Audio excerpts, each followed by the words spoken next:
ಸತ್ಕೊಂಡ ನಿನ್ನ ಮನಸ್ಸು ಎಷ್ಟು ಸ್ವಚ್ಛ ಐತೋ, ಎಂಥ ಸೇವಾ ಮಾಡೋ ಭಾವನೆ ಆಯ್ತು.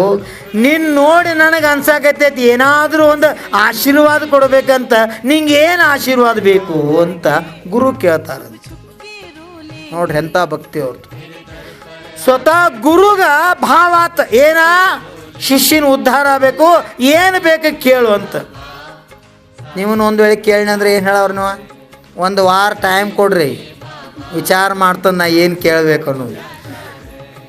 ಹಾಂ, ಮನ್ಯಾಗ ಹೆಂಡ್ತಿನ ಕೇಳಿ ಮಕ್ಕಳನ್ನ ಕೇಳಿ ಮೀಟಿಂಗ್ ಮಾಡಿ ಲಿಸ್ಟ್ ಮಾಡ್ಕೊಂಡು ಬರೋರು. ಮತ್ತು ಭಾಳ ಪುಣ್ಯ ಬೇಕು ರೀ, ಸದ್ಭಾವನೆ ಬೇಕು. ಏನೂ ಕೇಳಬೇಕು. ಏನು ಕೇಳಬೇಕು? ಭಗವಂತ ಈ ಶರೀರದ ಪ್ರಾಣ ಇರತಕ್ಕ ಧರ್ಮ ಮಾಡೋ ಶಕ್ತಿ ನಮಗೆ ಕೊಡ್ರಿ. ಧರ್ಮಕ್ಕಿಂತ ದೊಡ್ಡದೇನೈತಿ? ಈ ಶರೀರದ ಪ್ರಾಣ ಇರತಕ್ಕ ಧರ್ಮ ಮಾಡುವಂಥ ಭಾವ ಶಕ್ತಿ ನನಗೆ ಬರಲಿ ಅಂಥ ಆಶೀರ್ವಾದ ಕೊಡ್ರಿ. ಯಥೋ ಧರ್ಮಸ್ತಥೋ ಜಯ. ಧರ್ಮನ ನಮ್ಮ ಆತ್ಮನನ್ನು ಧರ್ಮಾತ್ಮನನ್ನಾಗಿ ಮಾಡಿ, ಮಹಾತ್ಮನನ್ನಾಗಿ ಮಾಡಿ, ಪರಮಾತ್ಮನನ್ನಾಗಿ ಮಾಡ್ತದೆ. ಪರಮಾತ್ಮ ಆಗಬೇಕಾದ್ರೆ ಅದಕ್ಕೆ ಬೀಜ ರೂಪ ಪರಮಾತ್ಮ ಯಾವುದು ಅಂದ್ರೆ ಧರ್ಮಾತ್ಮ ಜೀವ. ಅದಕ್ಕೆ ನಾವು ಧರ್ಮಾತ್ಮ ಆಗಿ ಸಾಯಬೇಕು.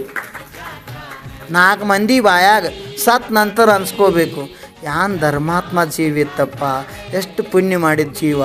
ಅಂಥ ಜೀವಕ್ಕೆ ಇಲ್ಲಿ ದೇವರು ಇಡುಗೂಡ ನೋಡಿ ಭಾಳ ದಿವಸ.